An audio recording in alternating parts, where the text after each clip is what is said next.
Hi dear. So let's start with the chapter of mathematics and I'll take purposely the chapter of complex numbers. First of all, जिन लोगों ने अभी join किया है या जो लोग मुझे नहीं जानते हैं, my name is Gautam Jain and normally I teach technically everything. Okay, so let's see. So without wasting time, the name of the chapter is complex numbers.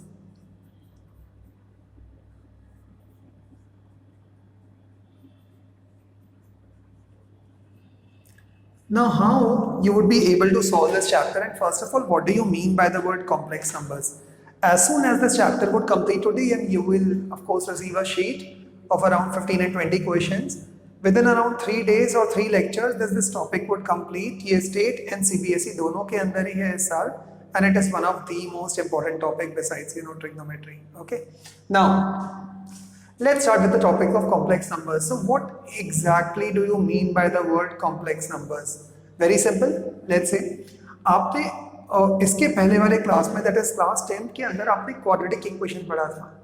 Quadratic equation के अंदर हम लोगों ने ये कंडीशन बताया था, discriminant d is equals to B square minus 4ac. कुछ याद आ रहा है? Okay, let's write. और जो इक्वेशन था वो हमारे पास में कुछ इस फॉर्म में था, ax square plus bx plus c equals to 0 के फॉर्म में. तो उसमें से आपने बोला था यदि discriminant B square minus 4ac if it is equals to 0 then equal solution.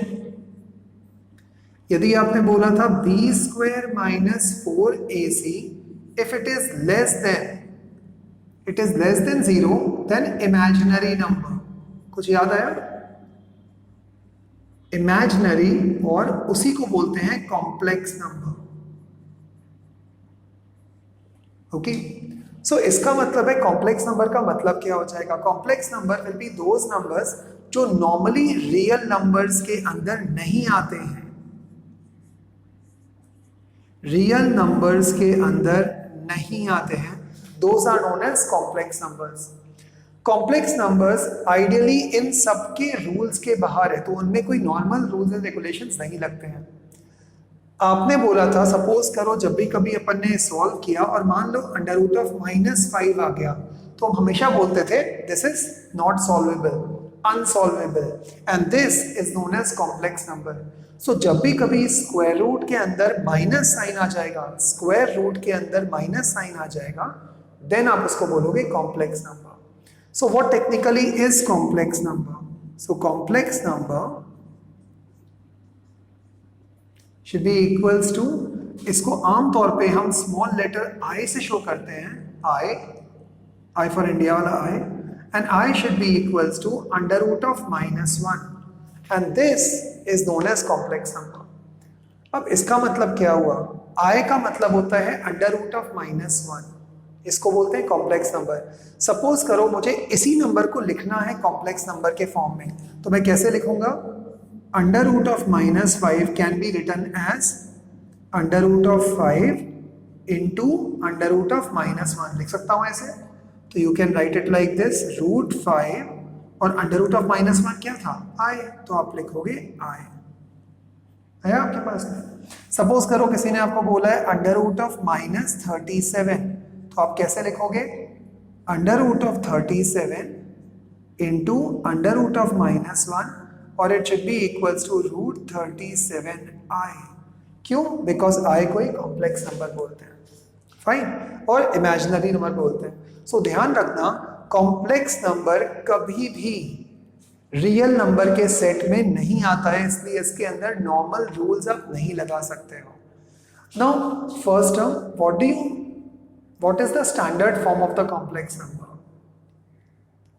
Standard form of complex number. What is the standard form of complex number? Standard form of complex number, जैसे quadratic equation का standard form ये होता है, linear equation का standard form होता है ax plus by plus c equals to 0. ऐसे ही standard form of complex number क्या होगा? a प्लस ib,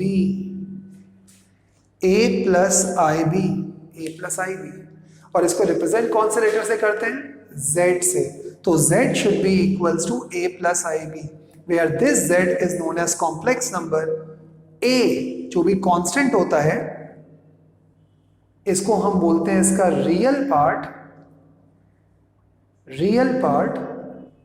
जो भी b होता है इसको हम बोलते हैं imaginary part, very very important. So please ध्यान रखना, z is equal to a plus ib में a will be the real part and b will be the imaginary part. अब क्या करोगे? Very simple. सपोज करो किसी ने आपको एक इक्वेशन दे दिया 3 + 2i. ओके, तो please remember what is your a over here. यहां पर आपके पास में a कितना हो जाएगा? a should be equals to 3. And what is b over here? b should be equals to 2. What is the real part? Real part is 3. What is the imaginary part? Imaginary part is 2. अब किसी ने आपको लिख दिया जानबूझ करके real part of z into imaginary part of z should be equals to, what is the real part of z? 3. What is the imaginary part of z? 2. तो answer is going to be 6. So simple. Okay, सो इतना ध्यान रखना. ये हो गया पहला part. Chapter बहुत simple है, आइडियली 2 दिन में ही खत्म हो जाएगा, आज में और कल में. It's a very very simple chapter. So I am not rubbing this. Now some of the properties of i. सबसे पहले तो ध्यान रखना i should be equals to √(-1). यदि मैंने इसका स्क्वायर कर दिया तो i² is equals to -1. i³ should be equals to कितना हो जाएगा? आप इसको ऐसे लिख सकते हो i into i², और you can write it as -i. क्योंकि क्यों? i² की वैल्यू तो -1 थी, तो -1 into i will be -i. What by i4 को आप लिख सकते हो i² into i², and you can write it i² is -1 into -1, it should be equals to 1. Okay, so ध्यान रखना i √(-1), i² -1, i³ -i, i4 1. अब suppose कर लो एक कोई क्वेश्चन आ गया आपके पास में, i⁵ plus i⁷ minus i⁴ तो चलो अच्छा पहले इसको सिंपल वाले को कर लेते हैं. ओके, अब पहला काम क्या करोगे? Step by step. i⁵ है, इसको आप सबसे पहला हमेशा ध्यान रखना नंबर 4. i⁴ कितना होता है? 1. तो आप जानबूझ करके i⁵ को ऐसे लिख देना i⁴. अब 4 से यदि आप इस 5 को डिवाइड करोगे तो कितना बचेगा? 4 × 1 = 4, 1 रिमाइंडर बचता है, तो आप यहां पर लिख देना i. जब भी कभी डाउट हो मल्टीप्लाई करके चेक कर लेना, आंसर सेम आना चाहिए. तो i⁴ into i, base same है, पावर्स ऐड हो जाते हैं, तो i⁵ same to same. i⁷ को कैसे लिखोगे? i⁴,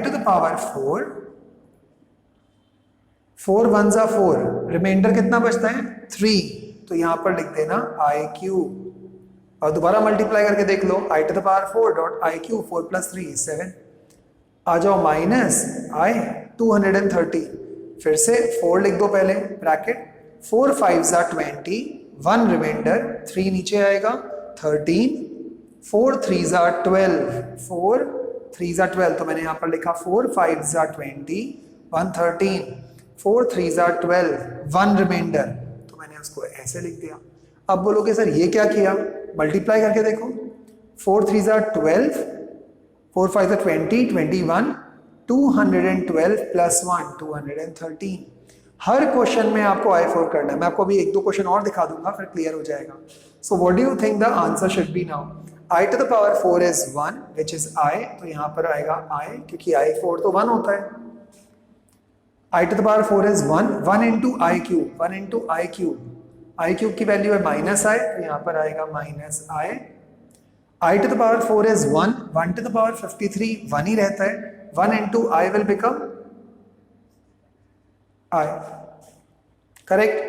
तो i³ हो जाएगा -i, यहां पर i की जगह पर i, तो i एंड I कैंसिल, तो आंसर कितना आएगा -I।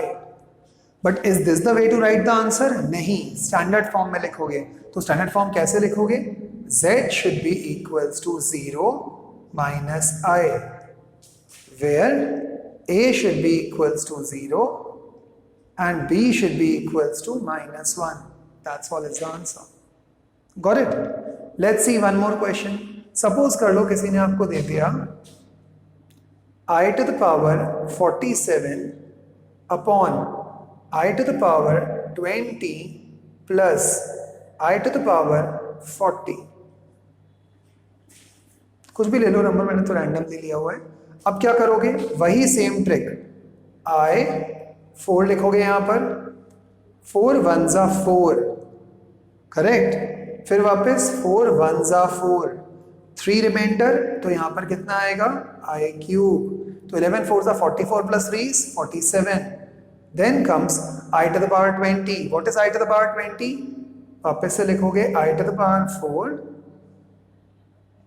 5 into 4 is 20. Then plus I to the power 4. 4 into 10 is 40. तो आंसर कितना आएगा? ऊपर तो ये तो पूरा 1 ही हो गया। 1 into I cube. What is I cube? I cube की वैल्यू आई थी -I, तो यहाँ लिखोगे -I whole upon I to the power 4 is 1, 1 to the power 5 is 1, plus की जगह plus, I to the power 4 is 1, 1 to the power 10 is 1, तो answer कितना आएगा? -I upon 2. But is this the way to write the answer? No, you have to write it in the standard form. तो आप क्या लिखोगे? Z should be equals to 0 minus 1 upon 2I. So what is A? A should be equals to 0 and B should be equals to -1/2. That's all. It is that simple. So Z should be equals to 0, that is A should be equals to 0 and B should be equals to -1/2. ये हो गए बच्चों वाले questions. अब एक rule ध्यान रखना, complex number already complex है तो please do not bring it in the denominator, उसको कभी भी डिनोमिनेटर में नहीं लेके आते। फॉर एग्जाम्पल, यदि कभी मान लो किसी क्वेश्चन के अंदर 1/I लिखा हुआ आ गया, तो you can not put I in the denominator, तो क्या करना पड़ेगा? Rationalise I/I। अब बोलोगे सर लेकिन रैशनलाइज में तो साइन उल्टा होता है, यहां करने की जरूरत नहीं है। I into 1 कितना हो जाएगा? I into I is I square. What is I square? -1. तो आंसर कितना आ जाएगा? -1. So what is the final answer? -I. What is the standard form? 0 minus 1I. Okay, that's all. Denominator में कभी भी complex number मत रखना। Let's see the question now. Suppose कर लो मेरे पास में एक और क्वेश्चन आ गया। So I'm rubbing this off. जहां पर भी आपको डाउट लगता है, go back in the video and then see this part. Okay. Now let us say suppose मेरे पास में आ चुका है एक नंबर है Z 1/3 plus 2I। किसी ने बोला ये चलेगा क्या? नहीं, क्यों? बिकॉज डिनोमिनेटर में I नहीं चाहिए, तो क्या करोगे? अगेन क्या? रैशनलाइज। 3 minus 2I अपन कॉन्जुगेट से मल्टीप्लाई करते हैं, कॉन्जुगेट मतलब ऑपोजिट साइन से मल्टीप्लाई करते हैं, एंड 3 minus 2I। नहीं पसंद आया तो कट कर दो दोबारा से क्वेश्चन। अब क्या करोगे? It should be equals to, ऊपर आ जाएगा 3 minus 2I upon A plus B into A minus B is A square minus B square। So ये हो जाएगा 3 minus 2I अपॉन 3 का स्क्वायर इज 9 minus 2 का square is -4 and I square। What is the final answer? 3 minus 2I upon I square is -1. -1 into -4 is +4. तो 9 plus 4 13। क्यों? I square -1 into -4 is +4. 9 plus 4 13. How will you write this finally in the exam? 3/13 minus 2/13 I. So what is A? 3 upon 30. What is B? Minus 2 upon 30 I.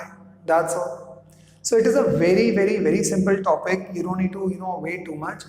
So आज अपन ने 2 topics complete करे हुए हैं complex number के अंदर ही. First is how to do rationalization of these kind of numbers. Second, how to solve those particular kind of questions. So आज जब मैं आपको तो शीट भेजूंगा उसमें आपको कुछ ऐसा ही करना होगा, conjugate, multiply and so on and so forth. Okay. कल हम देखेंगे by the way argon diagram. Okay. And कल ही हम लोग by the way इसके स्क्वायर रूट के क्वेश्चंस करेंगे. And कल ही हम लोग by the way इसके एक और बचा हुआ है क्वेश्चन आई थिंक. सो जब ध्यान आ जाएगा तब बता दूंगा आपको. So tomorrow I think hopefully कल तो नहीं होगा complete, but I think it will require 1 more lecture. But within 3 lectures this particular topic would get complete. And मैं आपको आप ही के बुक से क्वेश्चन आंसर्स भेज दूंगा, I mean on the WhatsApp group. So then you can start doing it. Okay. Thank you so much guys. Enjoy.